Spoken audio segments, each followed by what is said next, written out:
2005, 2006 y 2007, un piloto de una isla con menos de 65.000 habitantes ganó 3 títulos consecutivos de turismos con BMW. Es algo que nadie había conseguido antes, y nadie lo ha vuelto a conseguir desde entonces. Pero lo que casi nadie sabe es que ese hombre solo apareció en el radar del Campeonato Británico de Turismos porque un veterano de casi 50 años recibió un golpe por detrás en un circuito del norte de Yorkshire. Precisamente el piloto que le dio aquel golpe cruzó una línea que llevaba todo el año pisando.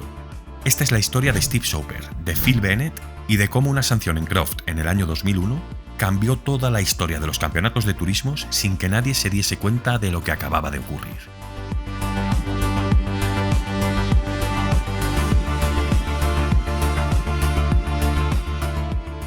Steve Soper tenía 49 años cuando volvió al BTCC en 2001 y llevaba casi 2 décadas siendo uno de los pilotos de turismos más respetados del planeta. No era precisamente el más mediático, pero sí que era uno de los que más experiencia y conocimientos tenía. Había ganado un campeonato JTCC en Japón, la Macau Gear Race, las 24 horas de Nürburgring y también las 24 de Spa, que por cierto tenéis vídeo. Y todo ello con BMW, todo un fiel bávaro. Tiempo atrás, además, también había sido campeón del BTCC de 1983, durante un breve periodo de tiempo, hasta que fue descalificado y le fue retirado el título. Pero bueno, fue campeón. En definitiva, estamos ante un tipo con 62 victorias, 171 podios y 47 poles en su haber. Sin embargo, cuando llegó 2001, Soper ya estaba fuera de juego. Un año antes, en el 2000, estaba corriendo en la American Le Mans Series con el equipo Schnitzer, el cual contaba con el soporte oficial de BMW Motorsport. Entonces pilotaba el prototipo BMW V12 LMR, concretamente el chasis 003/99, y lo compartía con Bill Auberlen y con Jean-Marc Gounon. La cuestión es que entre estos 2 pilotos que acabo de mencionar, hubo intensos conflictos internos por el setup, por la puesta a punto del vehículo. Al final, Gounon se salió con la suya y el equipo adopta la configuración que él definió. Y Soper, que era el tercer piloto de aquel chasis y que estaba en medio de aquella disputa, después de rodar con el prototipo, dijo que era literalmente imposible de conducir. Bueno, al final así afrontaron las 12 horas de Sebring, y al terminar la carrera, Soper, exhausto, confirmó que aquella había sido su última intervención. Se retiraba. Fin. Estaba harto, y con estos conflictos más aún. 30 años de carrera cerrados en una sola frase. Pero entonces recibe una llamada de Peugeot Sport UK para ofrecerle un chasis 406 Coupé y correr la campaña BTCC de 2001. Soper dice que no, y ahí queda la cosa. Pero más tarde volvieron a llamarle y a insistirle. Y Soper vuelve a decirles que no. Pero el equipo se había encaprichado de Soper, y en este punto siguen insistiéndole e incrementando las cifras. Le ofrecen más dinero. En aquella época, Soper tenía un concesionario BMW en Lincoln, y no estaba en su mejor momento, precisamente. El negocio necesitaba liquidez, así que al final cedió. Un hombre que había dicho públicamente que no quería volver a competir, regresaría porque necesitaba el dinero. Atentos porque este es el punto de partida real de todo lo que pasaría después en Croft. Durante aquella etapa, Peugeot Sport había firmado un acuerdo con Big Lee Racing para que construyeran los nuevos chasis 406 Coupé BTCC. Big Lee había sido un tipo bastante controvertido, que tuvo algunos problemas con la ley. Bueno, algunos problemas. Estuvo 12 años en prisión, nada menos. Pero también había ganado el campeonato BTCC en 1990, en el 91 y en el 92, con BMW. Cuando Peugeot eligió a Big Lee Racing para construir y operar sus nuevos 3 chasis 406 Coupé, realmente dejó los prejuicios a un lado y eligió un equipo con historia, con capacidad técnica y con un pasado que no cabía en un comunicado de prensa. Los 3 coches se construyeron y salieron de los talleres de Northfleet, en Kent, con librea amarilla y los números 44, 22 y 33 en los laterales. El número 44 era el de Soper, el mismo número que precisamente había llevado en sus mejores años. Pero Soper tardó muy pocos días en darse cuenta que ese coche que le habían dado era un problema con ruedas. De hecho, durante una entrevista en un encuentro de turismos históricos en 2023, lo describió sin eufemismos. Era una basura. Demasiado grande, demasiado ancho e incapaz de combinar potencia y par al mismo tiempo. Matt Neal, el tercer piloto designado al equipo, lo entendió mucho mejor que nadie, porque literalmente abandonó el proyecto tras la primera ronda poniendo una excusa de patrocinio. Pero todos en el paddock sabían perfectamente por qué se había ido. Ni patrocinios ni nada. Y ahora entra en escena la otra cara de la moneda, el personaje 2, Phil Bennett, que tenía 29 años cuando llegó a la BTCC en 2001, y realmente en ese momento tenía un currículum que no impresionaba a nadie. Había corrido una sola temporada en el Super Coupé Cup de Rover y había obtenido un tercer puesto en la Renault Spider Cup. Eso era todo. Triple Eight Racing lo metió en el segundo equipo satélite de Vauxhall, con Egg Sport, con el número 27 en el Astra Coupé, junto a James Thompson, un hombre que sí que llevaba unos cuantos años ganando carreras BTCC. En el mismo paddock también estaban Jason Plateau e Ivan Muller peleando por el título. En definitiva, que Bennett era el último monigote de Vauxhall, el que nadie miraba. Sin embargo, durante las primeras rondas, el paddock sí empezó a mirarle. Y no por las victorias, que también llegaron, todo se ha dicho, sino por cómo conducía. Bennett era un tipo agresivo, pero de una manera que incomodaba incluso a pilotos acostumbrados a las trincheras del BTCC. Era rápido y además tenía una tendencia a usar el morro del vehículo como argumento, cuando el debate se le complicaba. Ya entendéis lo que digo, ¿no? Su equipo esto lo sabía, pero los comisarios de carrera también empezaron a saberlo. Y en Croft, Steve Soper también lo aprendió de primera mano. Y ahora vamos con la tercera parte de la historia, con el famoso Croft que tanto estoy nombrando. Este es un circuito en el norte de Yorkshire que la BTCC precisamente tiene en alta estima, porque es imprevisible. Es rápido en algunos sectores, es técnico en otros y tiene un asfalto que en verano se comporta de una manera y que con lluvia se convierte en otro circuito completamente diferente. Pues precisamente en la ronda de Croft de 2001 llegó la lluvia y con ella el caos.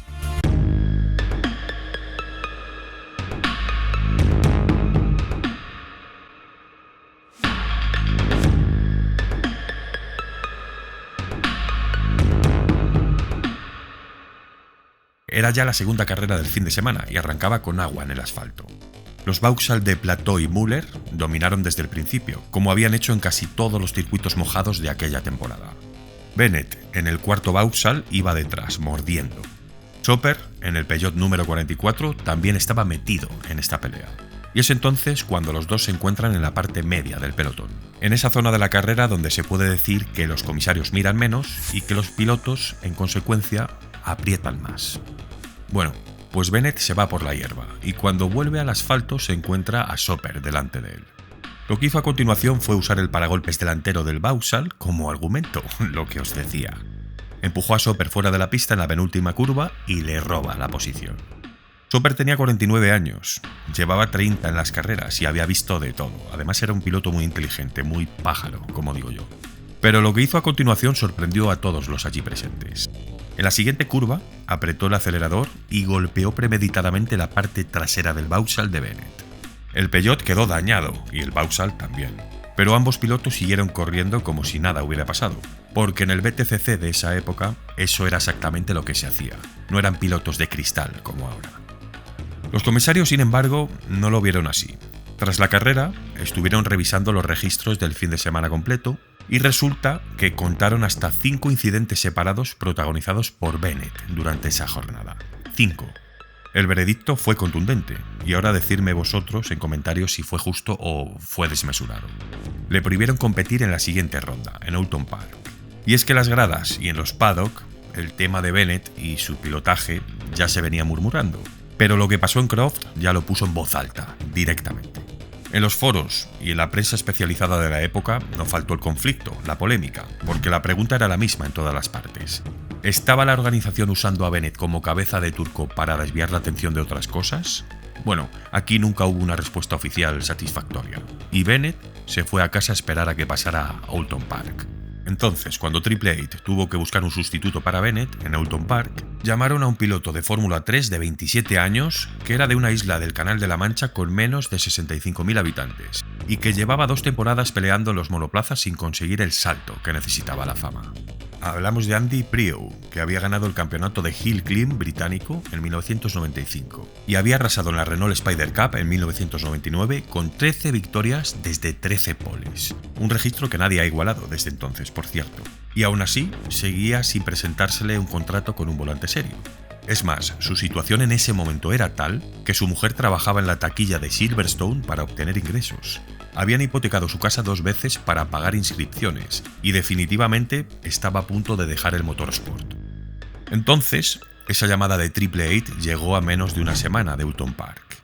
Resulta que Priaulx tuvo 2 sesiones de 45 minutos para hacerse con el Vauxhall Astra Coupé antes de la clasificación. ¿Y qué pasó? Pues que obtuvo la pole en las 2 carreras. En el sprint fue 2 décimas más rápido que el propio Müller y en la Feature Race 4 sobre el plató. Al final terminó segundo en ambas carreras, penalizado por una salida deficiente en el sprint y por el tráfico de la Feature. Y nadie en el equipo hablaba precisamente de las victorias de plató. Todos hablaban de lo que acababan de ver. A un piloto de Fórmula 3 que no había dado ni una sola vuelta en turismos de carreras y que había humillado en la clasificación a los mejores del campeonato en su primera aparición. Honda fueron listos, fueron los primeros en echarle el ojo y al año siguiente lo ficharon para su equipo oficial. En 2003 pasó a BMW. En 2004 ganó el Campeonato Europeo de Turismos. En 2005, 2006 y 2007 ganó 3 títulos mundiales consecutivos de WTCC, también con BMW, convirtiéndose así en el único piloto de la historia en ganar 4 títulos internacionales de turismo seguidos. Y la ironía es que todo eso arrancó gracias a un descerebrado Phil Bennett, un tipo que había sido sancionado por su mala praxis. Sin esa descalificación de Oulton Park, es muy probable que nos hubiéramos perdido a un pilotazo como Priaulx. Bennett regresó de su sanción en Oulton Park y ganó en Donington, rápido, frío y sin dar explicaciones a nadie. La temporada terminó en Brands Hatch, en el circuito Indy, el 7 de octubre de 2001. En la carrera del sprint, Soper vio un hueco entre Bennett y Dan Hibbs, su propio compañero de equipo, y metió el Peugeot por dentro aprovechando que Bennett intentaba adelantar a Hibbs. Bueno, Bennett, al verse cerrado, cortó la trayectoria y golpea la parte trasera del Peugeot de Soper con la suficiente violencia como para lanzarlo contra el muro. El impacto fue tan fuerte que el soporte del motor quedó arrancado del bloque del Peugeot. El chasis de Soper sufrió daños en la parte delantera, izquierda y trasera. Fue retirado de la competición ese mismo día, reparado meses después y usado posteriormente como show car estático. Si lo habéis visto alguno, en algunos componentes de la suspensión aún se puede leer el código 001 y el nombre de Soper escrito a mano. Vale, Soper salió del coche. Se le veía mareado pero en pie. Y en el paddock, lo vieron caminar y respiraron. No parecía un accidente grave. Pero días después en el hospital, una resonancia magnética reveló lo que el ojo no podía ver. Una vértebra de Soper estaba casi rozando la médula espinal. Tuvo una operación de 3 horas y media en enero de 2002 para estabilizarla, y 3 especialistas diferentes, postoperatorio, le dijeron lo mismo: cambia tu estilo de vida. Bueno, ¿qué os parece? Estas son las historias que tienen gancho, que tienen debate. Yo creo que Bennett era coleguita de John Cleland, ¿no? Encima los dos corrieron en Vauxhall, y de ahí esa tirria a Soper. Bueno, en contexto de esto le tenéis en este vídeo, que hice ya hace un montón, pero no tiene desperdicio, con Soper también como protagonista.